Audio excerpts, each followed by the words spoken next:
And it reminds me of the story of the bumblebee. I know that you all have heard about bumblebees. Everybody in here has heard about bumblebees. Bumblebees defy all odds. Those of you that don't know this. For many years, bumblebees have been studied. Scientists still can't figure out how a bumblebee can fly. It's amazing. And that's what I was talking, one of the things I was talking about this morning as we were singing the song. There's things about this universe, there's things about this earth that the human mind cannot explain. That no matter how much science digs into it and how much laboratories, spend time in doing this thing and that thing and searching and looking and digging into stuff, they still can't figure out some things and how they take place. It's still a mystery to them. They can't tell you today how it flies. It's just amazing. Their body shape. They should tumble end over end when they try to fly. They shouldn't even get up off the ground. Their wings are too small. They say there's nothing that they could build. There's no aircraft that they could build into that type of shape. Maybe a dragonfly, yes. Maybe a wasp, yes. Maybe something like that. Even a cockroach. We can see how a cockroach can fly, yes. But a bumblebee, no. It's impossible. It's impossible. And I'm glad that the bumblebees can't read the report about themselves, aren't you? Because if they can read the report about themselves, they would never leave the hive. They'd be like the 10 spies that say, we can't do it.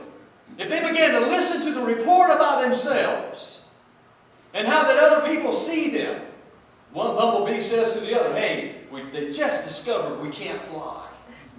Can you hear the news going around the hive? We can't fly, we can't fly, we can't fly.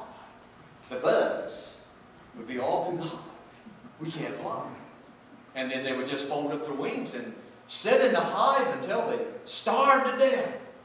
And then our fruits and vegetables and things like that wouldn't get part of the pollination that they need from the bumblebee. The little lowly bumblebee that can't fly. It would be bad news for them.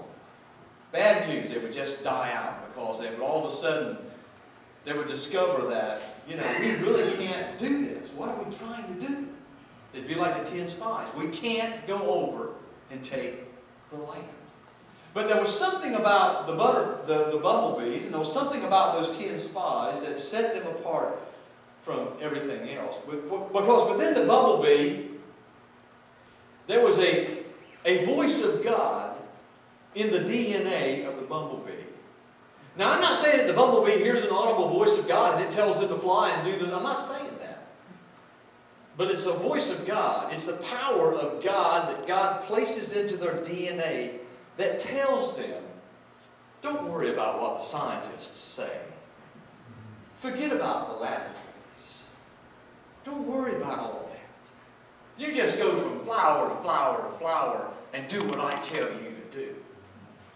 It's the same way for you and I. We don't need to worry about what somebody else tells us we can or cannot do.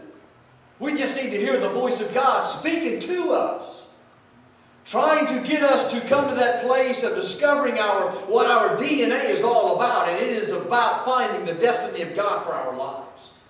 There's not a one of us in here who's not searching for what our purpose is for in life. You see all these young people, and I used to do the same thing, these young people that experiment with this and experiment with that, all they're doing is responding to that voice, that footprint of God in their lives, that stamp of God in their lives, that DNA that says, you got a destiny, you need to find it. You're not a couch potato. You're not just here to survive and get by. You got a destiny, and you need to discover what that is.